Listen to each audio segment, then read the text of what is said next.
Le ministre du Travail a revu à la baisse les projections de revalorisation. Une des mesures mises en avant par le gouvernement pour prouver l'objectif de « justice sociale » de sa réforme. C'est l'une des mesures phares de la réforme des retraites, dont l'examen par le Sénat a débuté mardi après sa première lecture à l'Assemblée nationale. Celle brandie par l'exécutif pour prouver l'objectif de « justice sociale » de son projet de loi, la promesse d'une pension minimale à 200 €. Soit 85% du salaire minimum interprofessionnel de croissance nette. Le périmètre du coup de pouce a fait l'objet d'échanges tendus en février au Palais Bourbon. Contrairement à ce que pouvaient laisser entendre les sorties de plusieurs ministres.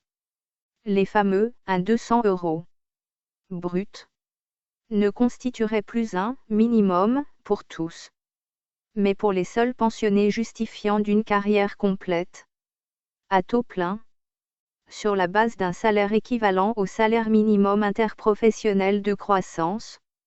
Mais pour combien de bénéficiaires exactement?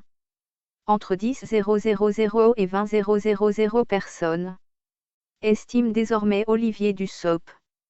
Soit à moitié moins que le nombre brandi mi-février par le même ministre du Travail. Retour sur une guerre de chiffres. Poussé par l'opposition de gauche qui déplorait les « mensonges » du gouvernement et le flou entretenu sur le nombre de futurs retraités visés par les « 200 €. Olivier Dussopt avait affirmé le 15 février sur France Inter, en plein débat à l'Assemblée, que 40 000 d'entre eux, chaque année, passeront le cap des 85% du salaire minimum interprofessionnel de croissance si sa réforme aboutissait. En plus de 250 000 déjà partis à la retraite. Un éclaircissement insuffisant pour faire taire les doutes émis depuis les bancs de la nouvelle Union populaire écologique et sociale, NUP. Olivier Dussopt reconnaît avoir gonflé les chiffres. Le lendemain de la précision gouvernementale. Le député socialiste Jérôme Guedj, ancien inspecteur général des affaires sociales, annonçait s'être rendu à la direction de la sécurité sociale pour éclairer des zones d'ombre.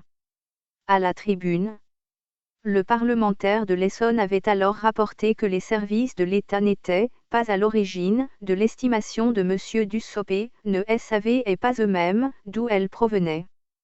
S'en était suivi un vigoureux dialogue entre les deux anciens partenaires socialistes.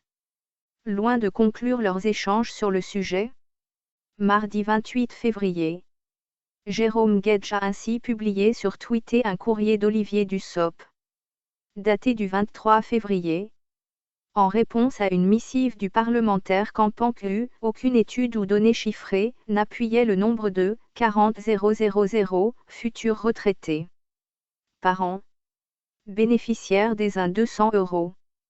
Et le ministre du Travail de revoir sérieusement à la baisse son évaluation. Les services estiment, selon les générations, qu'entre 10 000 et 20 000 personnes franchiront le seuil des 200 € par cette seule mesure. Écrit Olivier Dussopt, évoquant un chiffrage complémentaire transmis par la direction de la sécurité sociale.